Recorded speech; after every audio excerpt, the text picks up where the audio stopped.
आज का हमारा वीडियो है बच्चों में बेड वेटिंग की प्रॉब्लम को लेकर के।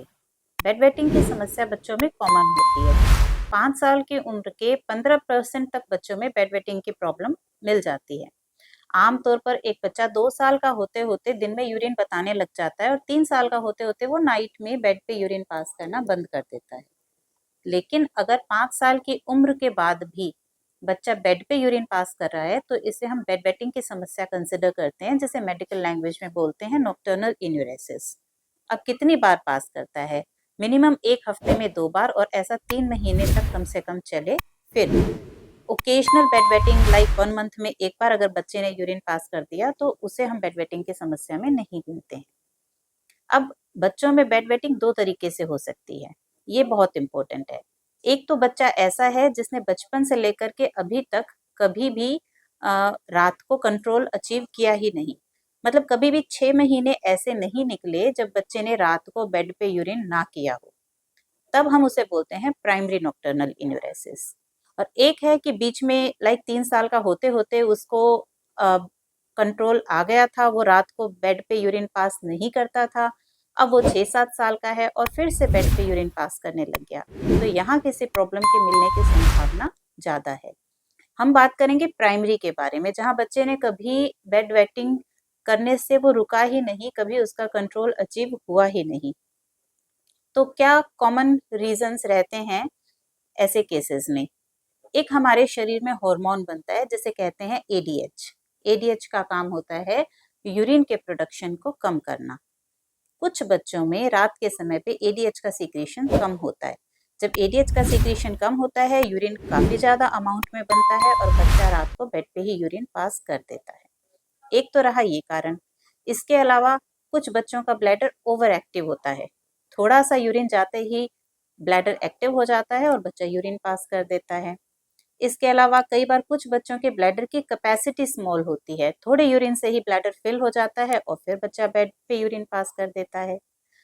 कई बार ऐसा होता है कि नींद बहुत गहरी होती है, ब्लैडर फुल हो गया, दिमाग को संकेत जा रहा है लेकिन उस पर एक्शन नहीं हो रहा क्योंकि नींद गहरी है और बच्चे की नींद खुल नहीं पा रही, उसे पता नहीं लग रहा कि भाई मेरा ब्लैडर फुल है और अब मुझे उठ करके यूरिन पास करने के लिए जाना चाहिए।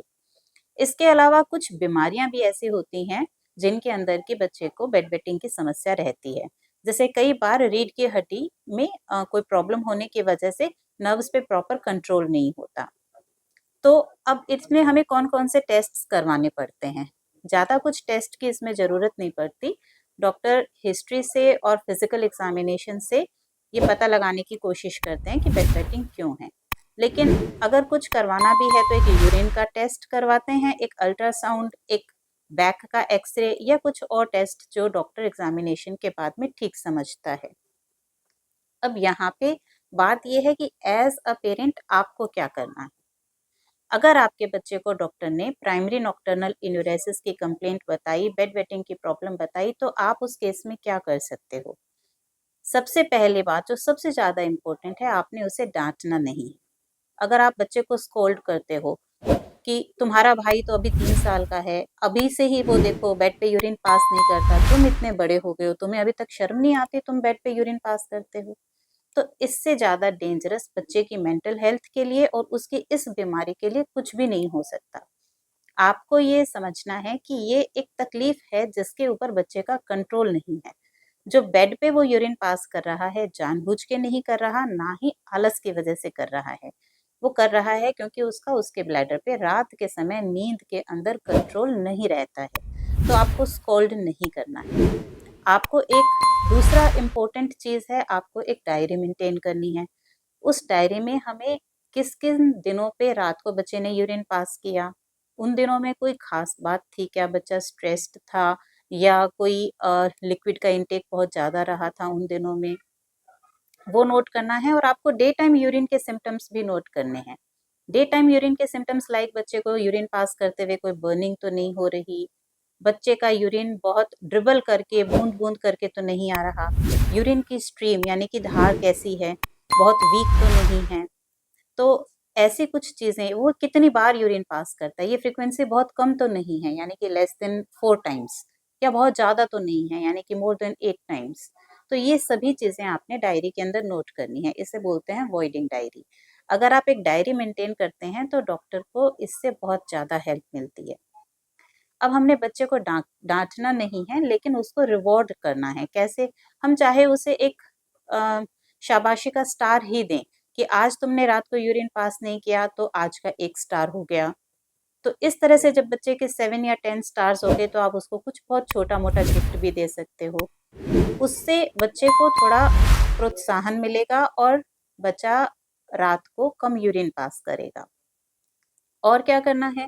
बच्चे के लिक्विड इंटेक पे बहुत नज़र रखनी है। जो बच्चे रात को बेड पे यूरिन पास करते हैं, ये कोशिश करो कि सारा दिन का जितना उसका लिक्विड का इंटेक है, उसका 40% आप 12 बजे तक दे दो। 12 से 5 बाकी का 40% दे दो और 5 बजे के बाद लिक्विड सारे दिन के इंटेक का सिर्फ 20%। रात का खाना खाना है सोने से कम 2 घंटे पहले और रात को लिक्विड या खासकर जैसे हमारी इंडियन फैमिलीज में रहता है कि सोते हुए दूध ज़रूर पीते हैं, गरम दूध। वो रात वाला दूध आपको अवॉइड करना है, उसको रात से खिसका करके आप 5 बजे से पहले आफ्टरनून में कर दें। तो अगर रात को लिक्विड का इंटेक कम रहेगा तो स्वाभाविक है कि रात को बेड वेटिंग की संभावना भी कम हो जाएगी। जितनी भी कैफीनेटेड ड्रिंक्स होती हैं, चाय है, कॉफ़ी है, कोल्ड ड्रिंक्स हैं, वो सब बिल्कुल अवॉइड करनी है बच्चे के लिए। और अगर कोई और सिम्पटम नज़र आता है इसके अलावा, लाइक बच्चे यूरिन पास करते हुए पेन बता रहा है या बच्चे का यूरिन आउटपुट बहुत ज़्यादा है, तो उस केस में एक बार हम देख सकते हैं कि शुगर वगैरह चेक करके कि सब नॉर्मल है या नहीं। तो क्या ये ठीक हो जाता है? 5 साल तक जो 15% बच्चे थे, 15 साल पे जाकर के वो 1% रह जाते हैं। यानी कि 15 इयर्स तक 14% वो जो बच्चे सफ़र कर रहे थे वो तो ठीक हो जाते हैं, 1% में अभी भी ये प्रॉब्लम है। तो ये ऑटोमैटिक भी काफ़ी हद तक ठीक हो जाता है। और अगर नहीं ठीक होता है तो फिर क्या करते हैं? अगर नहीं ठीक होता है या 5 साल से बड़ा बच्चा है, ट्रीटमेंट इस बात पे डिपेंड करता है कि बच्चे की इस तकलीफ से आप कितना परेशान हैं और बच्चा कितना परेशान है। क्या ये बच्चे के कॉन्फिडेंस पे असर डाल रहा है? बच्चा इसकी वजह से बहुत शाय रहने लग गया है? तो हम अर्ली ट्रीटमेंट शुरू करते हैं, नहीं तो हम 7 इयर्स के बाद भी कर सकते हैं। वो डिपेंड करता है चाइल्ड टू चाइल्ड। सबसे पहले तो मोटिवेशनल थेरेपी ही रहती है, जो मैंने बताया कि उसको स्टार मार्क्स देने हैं। उसके बाद में आप उसे कुछ छोटा-मोटा गिफ्ट दे सकते हैं, उसे स्कोल्ड नहीं करना है, उसको प्रेज़ करना है उन नाइट्स पे जब वो यूरिन पास नहीं कर रहा। ज़्यादातर केसेस में मोटिवेशनल थेरेपी से काम चल जाता है। फिर आता है अलार्म। एक बेड वेटिंग अलार्म है जो ऑनलाइन भी अवेलेबल रहता है। बेड वेटिंग अलार्म का जो सेंसर है वो बच्चे के अंडरवियर में लग जाता है और अगर बच्चा रात को थोड़ा-सा भी यूरिन जैसे ही पास करना शुरू करता है, सेंसर एक्टिवेट हो जाता है और अलार्म आता है। उस अलार्म से बच्चे की नींद खुल जाती है और वो जाकर के यूरिन पास कर आता है। तो ये थेरेपी भी काफ़ी यूज़फुल रहती है।